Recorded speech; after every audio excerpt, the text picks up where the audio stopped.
This is America in Space, a weekly news and information program on current events dealing with the space industry. From the Washington News Bureau, here is your host, Rick Potlock. Welcome to another edition of America in Space. In today's edition, we'll hear from astronauts Bob Behnken and Doug Hurley as they've completed almost 3 weeks on board the ISS.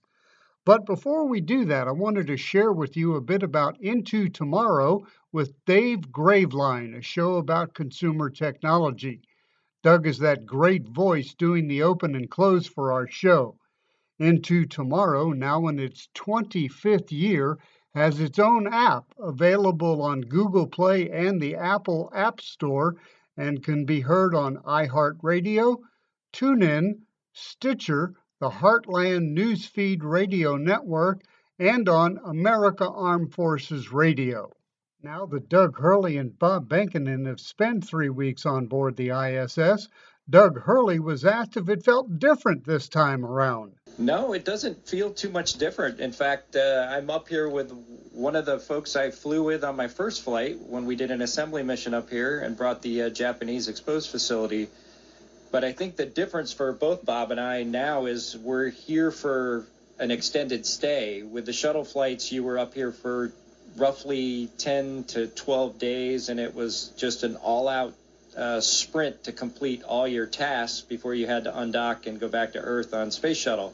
And so we're just trying to settle in. It's more of a marathon. We've got a lot on tap coming up. And so in that way, it does have a slightly different feel to it. Does it feel like America is back in the space game? I think for both Doug and I, it really does feel like we're back. The opportunity to fly off of 39 Alpha at the Kennedy Space Center, the same launch pad with just so much history from numerous programs, kind of from the beginning, if you will.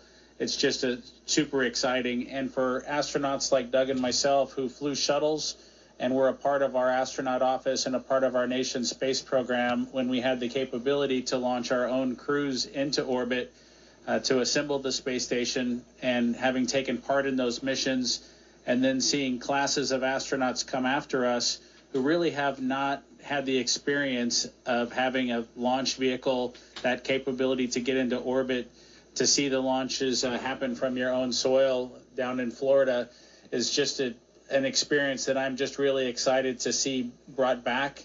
And it really does feel like it felt like coming home for both Doug and I to fly into Florida when we arrived on the NASA aircraft. Got to fly over our launch pad.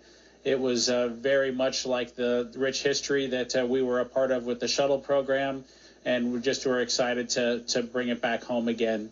Now, remind us what the dinosaur is that we see floating around there. This was our zero-G indicator that we brought up on Crew Dragon. His name is Tremor, and he was picked by both of our sons to be the finalists to get to go fly with their daddies. So Tremor's going to hang out with us up here for the duration of the mission, and then we'll take him back home, hopefully in a few months. What's the message to young people who now are watching you and dreaming about going there? You know, for all the students who are out there with dreams to become astronauts or other dreams that are still in front of them, who have been affected by the pandemic, maybe a graduation was delayed, maybe a tournament that they were going to participate in from a sports perspective was delayed, is just because that event was postponed or didn't happen on schedule, that does not mean that your dream ends. That means it's an opportunity to persevere. It's an opportunity to continue that dream and find another way or an alternate way, or accept that maybe graduation isn't the requirement that it once was for accomplishing your next objective in the way that it was done by previous people.